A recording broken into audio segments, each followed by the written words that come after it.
চরিত্রটার নাম কে কে জানি, গ্রিক মাইথোলজির একটা ক্যারেক্টার, সেটা হচ্ছে মেডুসা। এবং এই নামটা অনেকেই বলতে পারছে, যেমন ফারহানা বলছে, হ্যাঁ, মিমুন তাজওয়ার বলছে, বাহ তুমি তো অনেক জানো। মিফতাউল জান্নাত বলছে, হ্যাঁ মেডুসা।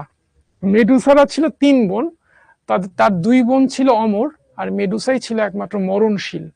এবং মেডুসা ছিল খুবই সুন্দর একটা মেয়ে, যখন সে ছোট ছিল, কিশোরী ছিল, সুন্দর একটা মেয়ে ছিল।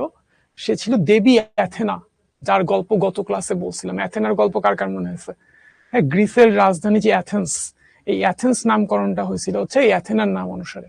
ঠিক আছে, এই অ্যাথেনার মন্দিরে এই মেডুসা ছিল পূজারী, এবং মেডুসার জীবনটাই এই দেবী অ্যাথেনার জন্য উৎসর্গ করা ছিল। সে কখনো বিয়ে করবে না, হ্যাঁ, সে সারা জীবন অ্যাথেনার সেবা করবে। কিন্তু এই মেডুসা তো তখন কিশোরী ছিল, এই মেডুসা ছিল অনেক সুন্দর দেখতে, অনেক সুন্দর দেখতে। এবং তার উপরে সমুদ্র দেবতা পসাইডন, ওই যে যার সাথে, হ্যাঁ, অ্যাথেন্সের অধিকার নিয়ে অ্যাথেনার সাথে পসাইডনের একটা প্রতিযোগিতা হয়েছিল না, কে কত ভালো গিফট দিতে পারে, সেই আর কি।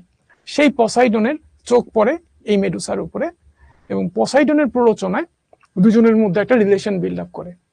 তো বুঝতেই পারতেছো, এতে হয় কি, দেবী অ্যাথেনা খুব ক্ষেপে যায় যে তার পূজারী মন্দিরের পবিত্রতা নষ্ট করছে, এবং অ্যাথেনার ক্ষোভটা পড়ে ঠিক এই মেডুসার উপরে।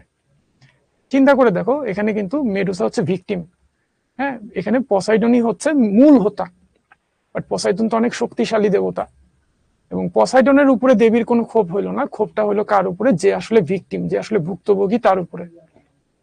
এবং এটা কিন্তু সমাজের একটা বাস্তবতা। হ্যাঁ, এখানে দোষ যারই হোক না কেন, যারা উপরের তলার লোক, সমাজের প্রভাবশালী লোক, তারা কিন্তু সবসময় পার পেয়ে যায়, আর যারা একদম মানে অসহায়, তাদেরকেই সাধারণত শাস্তি দেওয়া হয়। তো এরকমই ব্যাপারটা। তো মেডুসাকে তখন দেবী অ্যাথেনা অভিশাপ দেয় যে তোমার সমস্ত চুল, হ্যাঁ, সাপের মতো হয়ে যাবে। সেই থেকে মেডুসার চুল হচ্ছে সাপের মতো হয়ে যায়, এবং তোমার চেহারা ভয়ঙ্কর হয়ে যাবে, এবং তুমি যার দিকে তাকাবা সেই পাথর হয়ে যাবে। তো এই ভয়ানক অভিশাপে অভিশপ্ত হয়ে মেডুসা তখন আর কি করে, সে তখন, হ্যাঁ, একটা গুহার মধ্যে বসবাস শুরু করে। তো এই আর কি, মেডুসা আসলে অনেকে মনে করে চেহারা দেখে ভিলেইন, বাট সে কিন্তু আসলে ভিলেইন না, সে আসলে পরিস্থিতির শিকার। ঠিক আছে, তো পরবর্তীতে পার্সিয়াস নামে এক যোদ্ধাকে রাজা পাঠায় এই মেডুসাকে হত্যা করে তার মাথাটা নিয়ে আসার জন্য। রাজা কেন পার্সিয়াসকে মেডুসার মাথা কেটে নিয়ে আসতে বলছে? কারণ রাজার দেশে আক্রমণ করছে এমন একটা প্রাণী যাকে কোনো অস্ত্র দিয়ে বধ করা যায় না।